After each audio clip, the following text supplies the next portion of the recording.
Hey guys, and welcome back for another video. So just the other day, we did get the newest living story patch, a bug in the system, and as per the last couple of patches ever since the Living World Season 3 started, we will be getting a new map. I'll be covering that map in more detail once I've had a little bit more time to play it, but for now I did manage to complete one of the achievement collections, resulting in a free 32 slot bag. As with a lot of item unlocks in Guild Wars 2, this is tied to the achievements, and it will require us to complete 3 achievement collections before we get it all, and because of that, I will shut up and just start telling you what we need to do.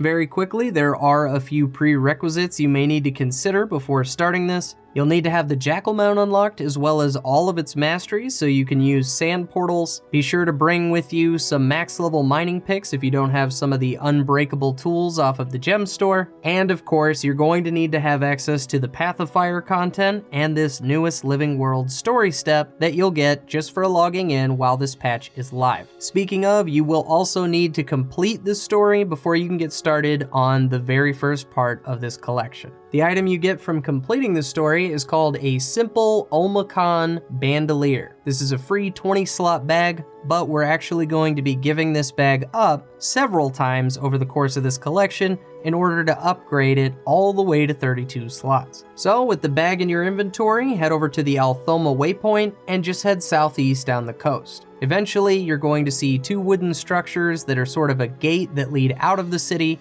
and right before those 2 gates, you should see a char cub named Effie. Talking to the cub is going to eventually prompt you to hand over the 20 slot bag, and you'll need to do that to get started. Next up, we need to talk to 2 NPCs located also on the same coastline you're already on. From the Althoma waypoint, if you head northwest for a little while, you should see a wooden structure with a few potted plants on it. Depending on how long you've been playing this particular map, you may even know this as the place where the mount races start. We're basically just going to need to talk to the person in charge of mount races for this half of the map, and more specifically, you're looking for the NPC Marlin. Just talk to Marlin about that char cub. Once you're done with that, just head northwest even further up the coast until you're almost all the way at the top, and you'll see some wooden structures with some huts, and you can use a wooden ramp and follow it all the way back to the hut you need.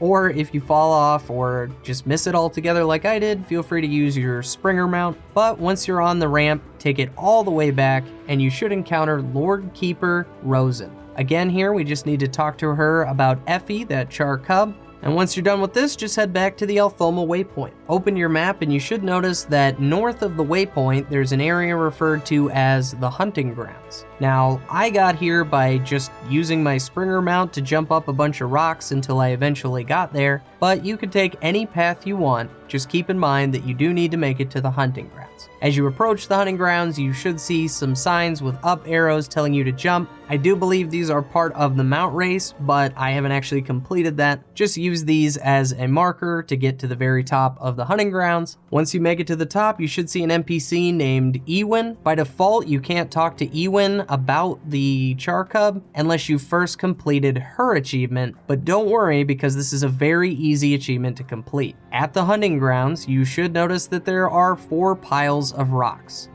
Just talk to those rocks.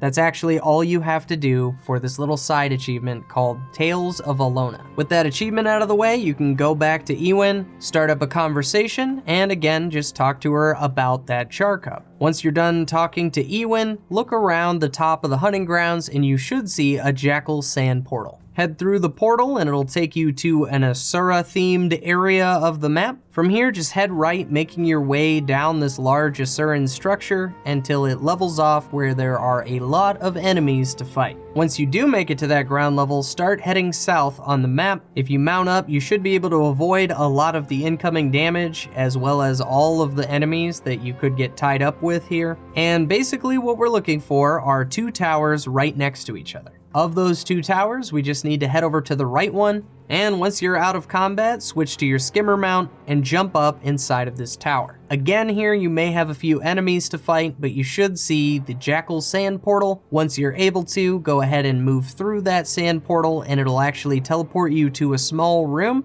And inside that room, there will be a songbook. Picking it up will complete the first portion of this collection. Completing the first part is going to reward you a 24 slot bag, and it's with that 24 slot bag that we'll start phase 2 by talking to Effie again, this time giving over the 24 slot bag. Now, to do this next portion, I highly recommend exploring the map, getting both waypoints on this map, and trying to harvest as many of the new resource as you can. This is where those pickaxes I mentioned earlier should come into play. You're really just looking for blue mining nodes on the map, and this will get you defluoride crystals. In order for this next part to be as easy as humanly possible, you're going to need 25. Additionally, it wouldn't be a bad idea to also have 10k karma, but I know many of you out there have at least 10k, if not way more. If you haven't already, you need to grab the only other waypoint on this map, and that's actually just going to be southeast from the Althoma waypoint. The map itself is divided into two sort of islands, and we're gonna need to head to the bottom portion for this next part. From that second waypoint, or the Neogil encampment waypoint, we just need to head directly south towards the Invariant Enclave Asura lab. All around this lab, you're gonna find entrances inside, but if you enter from the west, you should be able to head directly to the heart vendor. I'm not sure if there are better alternatives here, but this was pretty easy for me to do. To complete the heart, just head up the stairs right next to the vendor until it levels off at a platform with several hammers. Go ahead and pick up a hammer and use your one ability on some flying capacitors in order to start rotating around them. Now, this is the only heart I've completed on this map, but it was a lot of fun. The easiest way to complete this for me was just to rotate around those capacitors. While you're up there in the air, look at the outside walls for any sentry turrets. You're gonna use your one ability to stay afloat and also charge up your two ability.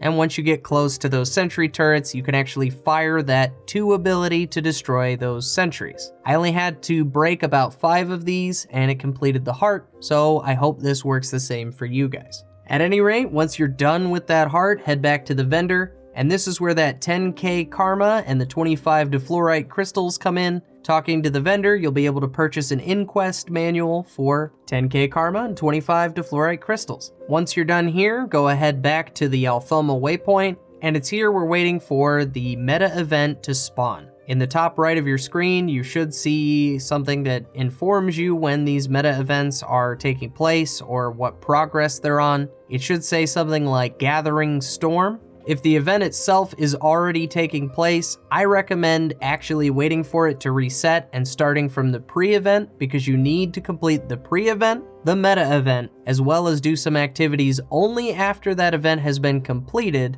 for these next few items. Just below Gathering Storms, if it says to take out Stormcaller Echoes, that's actually that pre-event, so be sure to get started on that right away. Just above that Althoma waypoint on the map, you'll see 3 locations where these enemies will spawn, and you'll need to successfully complete this event in order to get one of the items. The event itself is pretty simple. You just need to take out some enemies, and once that event is finally over, head back to the Althoma waypoint as a defense event will begin. Just like a typical defense event, you just need to keep a couple of NPCs alive while they take on some enemies and move to another location. Once the defense event is over, be sure to stay put for a second. If you look around, you may notice that there are a pile of rocks blocking what looks like an opening, and pretty soon the next phase, or the meta event, is going to take place.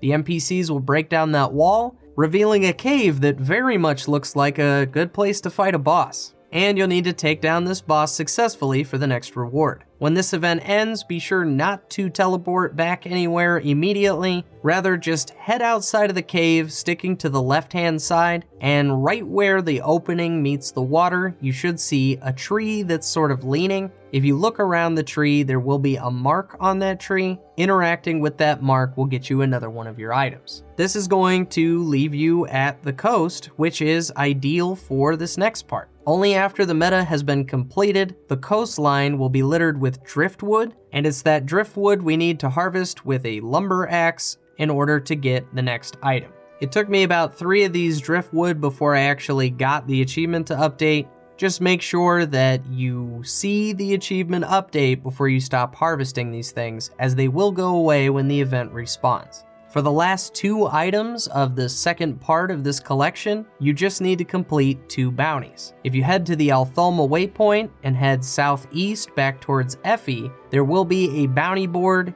and both of the bounties you need to complete can be found here. You're looking for Old Stonehoof and Iron Shell. I know most people understand how bounties work, but I will very quickly explain this for anybody who maybe has never done a bounty before. Essentially, if you see the bounty that you need on that board, go ahead and interact with it, and it'll put a marker on the map. Once you get close enough to the marker on the map, the event will actually start, as well as a timer will start, so be sure that you have enough people to complete this before you actually start this event. Another quick side note for bounties is that once you take a bounty from the bounty board, it has now disappeared for all other players on the map, and whether you win or lose, it'll be put back on a timer. So just be sure that people are actually getting worthwhile clears of these bounties, and you're not just wasting them. Either way, once you've completed both of these bounties, you'll have the last 2 items for Phase 2, and you'll be awarded with a 28 slot bag.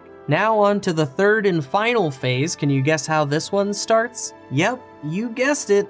Head back over to Effie and just give her that bag you literally just got from completing Phase 2. From the Altholma waypoint, get on your skimmer mount and head over the body of water directly south from the waypoint until you come up on some more Asuran technology. Again, like last time, we're just looking for an opening into this structure, and specifically, if you look at the map, you should see Northern Complex Coves. The entrance you're looking for is directly south of the word Northern on the map. Take this hallway path all the way back, and you should see players starting to populate. This is where the second meta event will start, and just like before, we need to complete the pre-event, which typically starts right here. On that right-hand UI that usually tells you about meta events, it should say something about a specimen chamber, and as long as there aren't any doors open, the pre-event probably hasn't spawned yet. Once the pre-event does spawn, you'll need to take on 50 waves of Inquest and defend a point. You don't have to take out all 50 waves, but you cannot let them take that point in order to succeed. Once the pre-event's over, you'll be awarded with another part of the collection,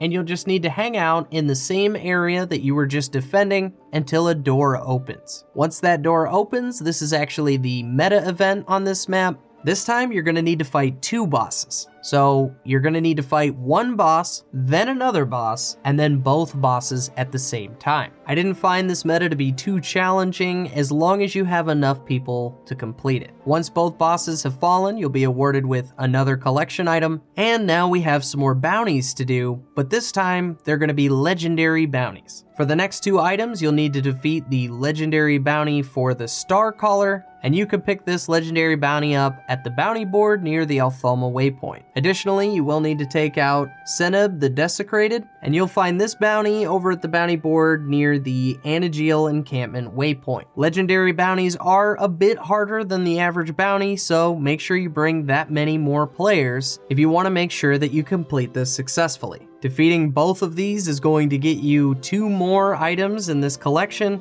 and we can move on to the final part. That's right, we're almost done, guys. Now, for this part, it's actually pretty odd to me. Typically, I don't see these collection achievements taking you outside of the new map, but we need to head over to Elland Riverlands. The waypoint closest to where we need to go is probably the Ullashur's Oasis encampment waypoint. If you look on the map just east of that waypoint, you should see the Whispering Grottos, and there's actually a little bit of water that looks like it's tunneling into some mountainous regions. That's actually our inn. You can use the skimmer, as most of these areas are somewhat covered in water. The grottos themselves are kind of winding and confusing, but eventually you should see a wooden structure with a waterfall just behind it. Right near the waterfall, there'll be a door. Use that door to go into a small room where you may need to take on a few enemies. Once the enemies have been dealt with, there'll be a stolen chest. Just open that chest for the last and final item.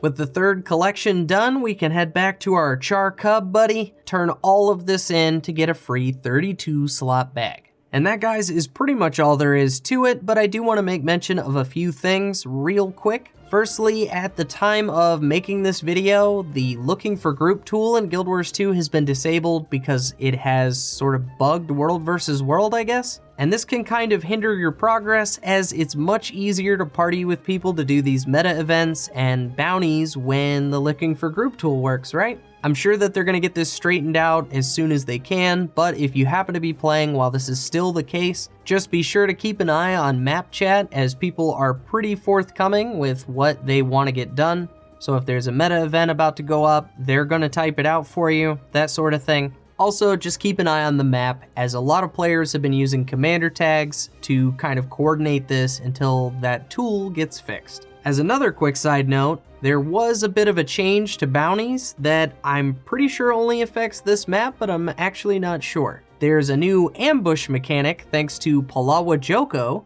that when you go up to initiate a bounty, so when that marker is put on the map and you head up there to start it, rather than the boss spawning, you're going to just get a bunch of Palawa Joko's minions. The event is kind of frustrating because obviously you need to complete these in order to get these collections done. And not only all of this, but because you have selected and completed an event that once was a bounty, the bounty goes on a timer and you now have to wait for it to respawn before you can try again. For the Stone Hoof bounty, I had to try this 5 times before Joko finally let me fight this boss. But if you think you can stomach a little bit of having to talk to other players in order to complete some of this content, and you don't mind the slightly RNG nature of bounties for right now, well, you can get yourself a free 32 slot bag that's not terribly difficult to achieve.